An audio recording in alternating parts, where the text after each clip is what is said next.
this bus stop here, it says it would take cars 7 hours and 42 minutes by walking, cycling 2 hours, public transport 1 hour and 37 minutes, and that would involve both trains and buses. 2 new schools replaced for failing Oasis Academy after Ofsted rated it inadequate in 2022. Since then, more families have chosen to stay on the island rather than send their children to Sittingbourne, which could be behind the shortage of places. Last night, some of those affected gathered at a public meeting. Their frustration was clear. I will not be sending her there. She was born and bred on this island. She will go to school on this island. I can walk to the academy from my house. Exactly, literally walking distance. And he's telling me I'm too far away. For me, I felt like a failure as a parent. Kent County Council says 56 Sheppey families were offered places off the island. Since, 60 more Year 7 places have been found. But around 25 families are still waiting for a place on the island. And now they want answers. Yes, I would like to know why those numbers don't quite add up. And what's really frustrating this evening for a lot of the parents, they haven't been able to get that information out from Kent County Council. In a statement, KCC says it will make its next full round of offers on the 24th of April. Then the school-based appeals process will begin in line with national statutory requirements. And when it comes to school transport, they say deciding who is eligible is also a statutory process, and they will apply the legislation in line with every other local authority. At a meeting, parents signed an open letter demanding answers and accountability. Many said they may have to quit their jobs to homeschool if no solution is found. Gabriel Morris in Warden. We spoke to local democracy reporter Gabriel Morris about this earlier. I've been to many public meetings in the past, and I don't think I've ever seen so much emotion come out from the people who are contributing to it. Now, this was, as you saw in my pictures there, a round table, a round circular, lots of different families there sharing their views, a range of emotion and opinions coming out. We think around 25 families were involved, and many of those were there last year. I was in Warden, that's where the meeting was last night. That's almost as far away as you can get on the Isle of Sheppey, right at the other end. Now, as the crow flies, as you heard in my report, not that far away at all from Faversham, at the Abbey School, where many of those parents have got a place for their child. The issue is there's a big body of water in the way, so the only way to get there is to go over the Sheppey Crossing or the King's Ferry Bridge, which is right at the other side of the island. By car on a good day, 40 minutes, but I think if you talk to any parents, they'll say the traffic is horrendous on a school run, so it could almost be double that, quite likely. And public transport, well, you're looking at 90 minutes and leaving before 6 a.m. in the morning. So absolutely huge anger there from parents. They've all come together now collectively, and I think this is going to be the approach we're going to see now. Before, there have been meetings where they come together, but before it's been he said that, she said this, I think now we're going to possibly see a more of a collective approach. Now, as you saw in my report, there's 2 parents there of Kyle, but they say they're prepared to take their child to court.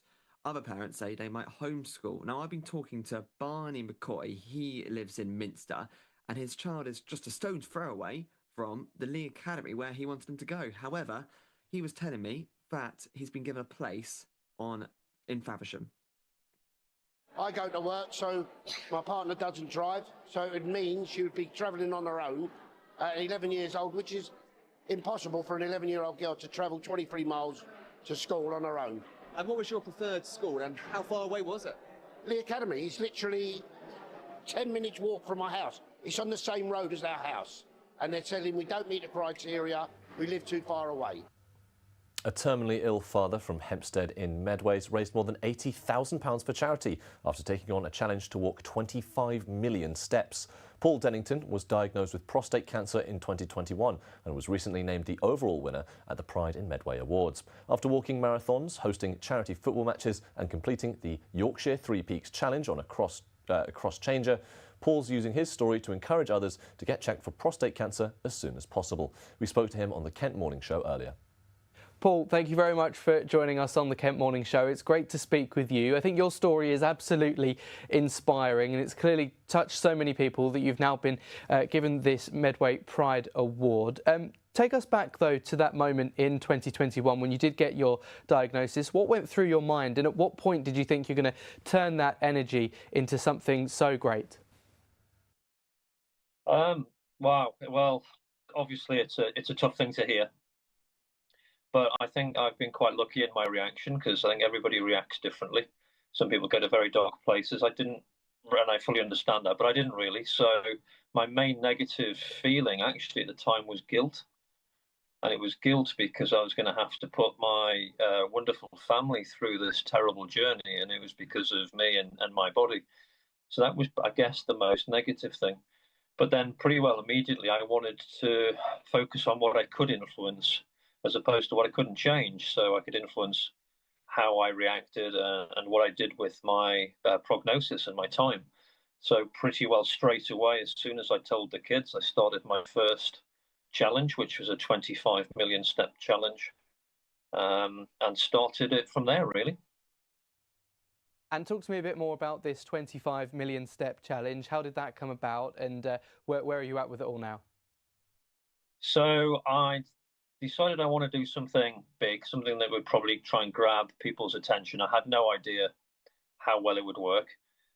So it was getting that kind of number that would attract people. So it worked out at about 14,000 steps a day. And I had to do that for 5 years. So that would get me from Medway right through to New Zealand virtually. And it would take 5 years. 5 years was important because my prognosis was 5 to 8 years. So I thought, well as doing a great thing to raise awareness and for the charity, it meant that, when the 5 years came up, if I was still able to walk 14,000 steps a day, then I was doing pretty well versus my prognosis, and I was in a really good, healthy position. So it was kind of a combination of the two. And of course, you've raised more than £80,000 for such a great cause. What's been your sort of favourite moment of it all? I know you've got a fair few stories. There's even an Elvis moment in there, if I'm not mistaken. There was an Elvis moment, yes. That was we did a kind of mini street party. That was one of the fundraisers we did, and the guy's he's gay Elvis, and he came and performed at the street party, so that was pretty impressive.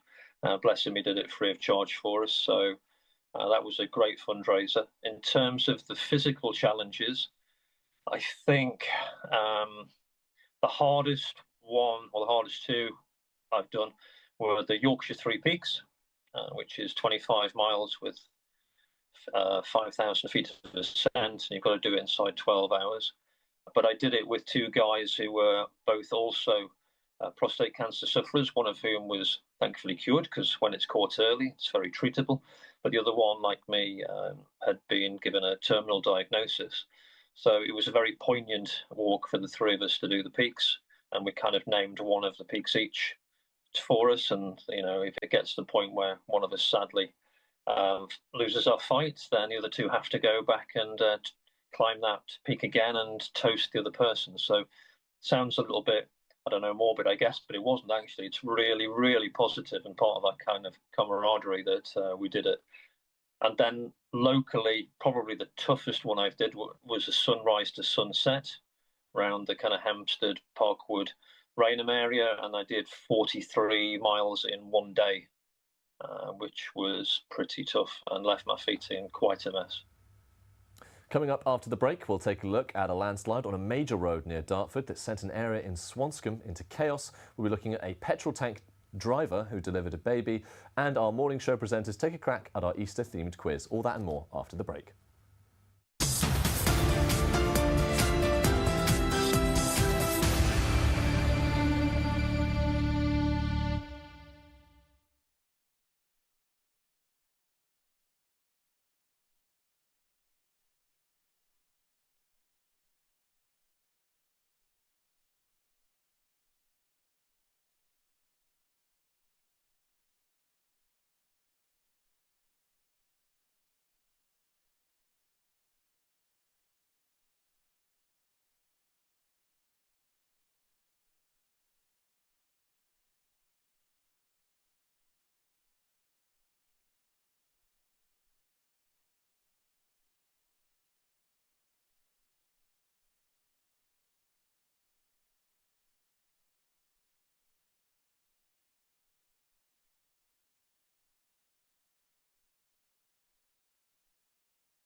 Well, hello and welcome back to Kent Tonight, live here on KMTV. Now first, a fuel tank driver delivered more than just petrol recently. 50-year-old Ed Donoghue helped deliver a baby. Donoghue from Maidstone was unloading fuel at a petrol station near the Kent-Sussex border when couple Amy Holmes and her partner Adam Davies pulled in on their way to the hospital. He'd formerly served in the 1st Battalion of the King's Regiment, so was up to date with the latest medical training, first aid training. The couple described him as a beacon of calm. Baby Solomon was born safely in the front seat of the couple's Citroen at 8 in the morning. Staff at the service station also stepped in to support the couple. Now, a driver stopped at the Eurotunnel reportedly had no idea he had £23 million worth of cocaine in his vehicle. The driver was oblivious to the fact that his load of dry ice contained the narcotic when he was stopped by authorities at the Coquelles border control in France. Though he was initially arrested, the driver was released after it became clear he had been used as a mule without his knowledge.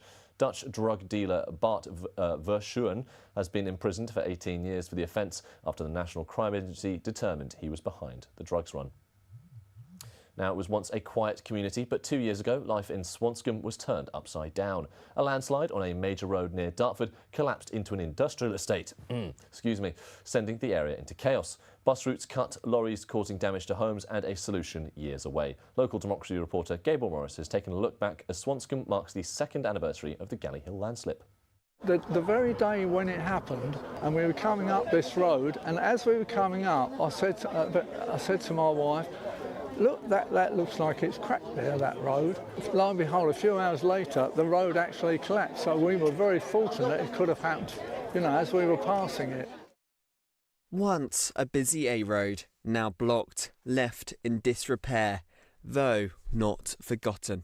This chalk spine collapsed onto this local business 2 years ago today. So my first thought was just, let's minimise the damage, so I pulled all the vehicles out that I could that were in the proximity.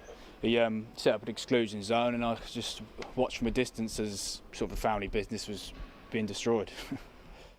Now, thankfully, this happened on a bank holiday. However, if this was a normal working day, a mechanic would have been working right at the back of this warehouse here.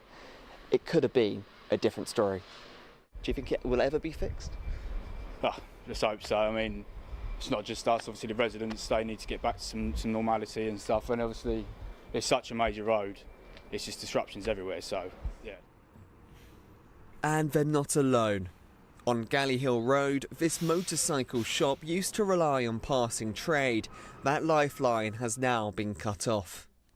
Owner Mick says business rate relief from the Borough Council has helped him keep the wheels turning, although staying afloat is still a daily battle. I pay rates on the main road, and I'm not on the main road. So basically that's what the problem is.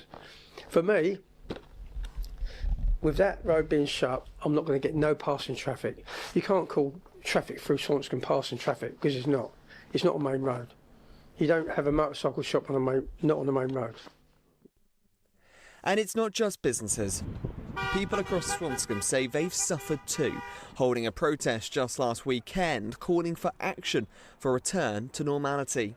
With Galley Hill Road still closed, access to Swanscombe is limited and narrow streets become easily gridlocked. If there's anything, major accidents on any of the roads or the Dartford Tunnel, this section gets gridlocked. You cannot move. If anybody needed an ambulance, they wouldn't be able to get here quick enough. They would die. And take a look at this. Last June, a lost lorry ended up in a children's park. There is an official diversion, and locals say it is regularly flouted. Everything comes through Swanscombe now, don't matter what it is. They just can't find no alternative routes. What needs to happen? Well, this has got to be fixed. This has got to be fixed to get a lot of the heavy stuff off it. These protesters say they feel cut off. The chalk spine has long been the main route in and out of the community. It's an ancient right-of-way, ancient road that goes through the Kingdom of Kent, linking London with Dover. As long as there's been human beings, there's been some sort of a trackway, stroke road on this site. Now a solution may be in sight. Kent County Council revealed 2 preferred repair options at a public meeting a few weeks ago. So what we had to do was really bring it down to a realistic approach, because we had a deadline that we needed to get into government to be able to actually put pressure on to get that funding. One is to bridge the area, so it would be a similar bridge to what crosses HS1 at the moment further down the road. Secondly, it would be a reinforced earth embankment. But after 2 long years, residents are asking how much longer they'll be left waiting. And I think what shocked people was that they weren't even full detailed proposals. It was the fact that even if the government approved funding today, it would take them 6 months to work up a full business case, come up with some detailed plans, another 6 months to actually put the contracts out to tender, and then 18 months to 2 years to build. So you know, yeah, we've got a sketch on the back of an envelope, basically. KCC has admitted it doesn't have the funds to pay for the repairs. The local MP is due to meet the roads minister later this month to push for government support. She has knowledge of the situation here on the ground. Go in and talk to her about finding a funding solution. It would almost certainly have to be a loan from government to Kent County Council to be paid back over a period of time into the future, because it's Kent's responsibility to fix this. But if we can get a loan from the government, we can actually start work, hopefully in a reasonably compressed timetable, and give people in Swanscombe hope that this is going to be solved soon. It's an unhappy anniversary for these protesters, but for the first time in 2 years, a fix finally on the table. Until now, pressure has been on local authorities, but now all eyes on London, hoping Westminster stumps up for cash. Gabriel Morris in Swanscombe. Now it's time to take a quick look at the weather.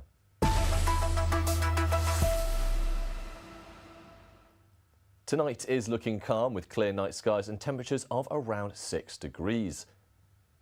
Into tomorrow morning, the sun's going to greet us with temperatures of around 10 degrees, 8 down in Ashford, and a lot of sun all around the county.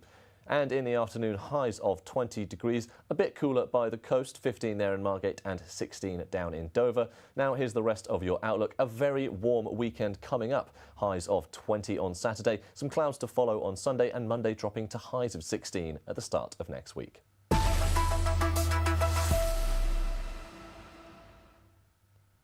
And finally, ahead of another episode of the Kent Film Club, the show's presenter Chris Deasy joined Abby and Bartholomew on the morning show to take a crack at our Easter-themed quiz. We're getting close to Easter time, so we've got a sort of Easter-themed quiz with some of our films. So I'm going to play some clips, audio clips from some films. Okay. See if either of you can guess them, and then bonus points for anything else that you can tell me about the film, year, actors, etc. Okay, so first clip, if we can have it now. You are going to be the Easter Bunny. You need to get it together, get rid of these drums, and get your priorities straight. Okay, what do we think? Do you know, I'll tell you what, I'm sure it isn't the answer, but I know in the Santa Claus 3, the Easter Bunny appears. That's probably way too lateral. It's a I can't remember the name of it, but it's the modern film with the Easter Bunny that's like an animated film. Yeah, it's kind of the one that people will think of nowadays. It's called Hop.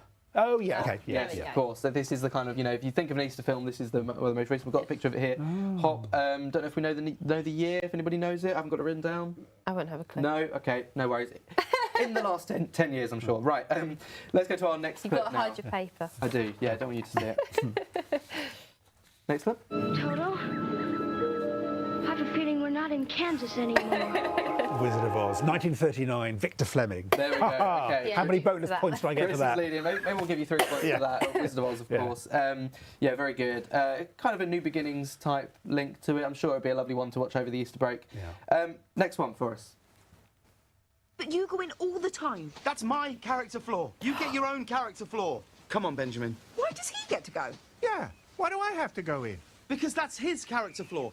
That's James Corden, but I can't. It is James Corden. James Corden. I don't think that's Gavin and Stacey. Nope. Not Gavin and Stacey. And it couldn't be Nativity. Oh, and it's not the film about cats, is it? No, not that Cats. wouldn't. Is it? This is a very distinct. Is it Easter Benjamin theme. Button? No. Should we reveal? The one with James Corden. We should reveal. This is a very distinct Easter time. It's Peter Oh, Rabbit. of course. Yes, James Corden. I've seen plays it. Peter Rabbit. Yes, he does. Yes. I haven't seen that. Yeah, I have seen it. Next one. This one's got more of a spring theme to it. Let's see if we know number 4. Let's start at the very beginning. Julie Andrews. A very good place to start. Sound of Music. Yeah. Sound of Music. Yeah. Do we know the year? 1965. I say what, I don't have it written down, so I'll just take it. Yeah, no. Okay. What a lovely song. Yeah. Yes. Oh, another film. I believe this is an interesting one. Let's go for this next one.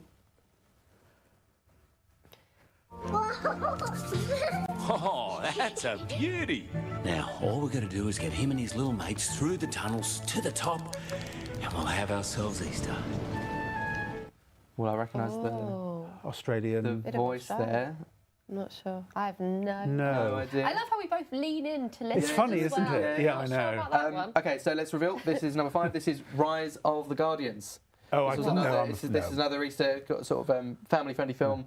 As of recent, has Easter Bunny in it. And Father Christmas by the look of it. Yeah.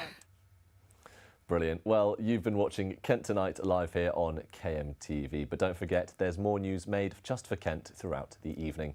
Don't forget you can always keep up to date with the latest news across your county by logging on to kmtv.co.uk.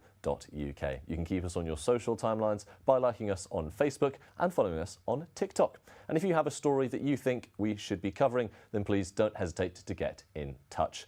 Well, that's all from me for tonight. Have a very good evening. See you soon.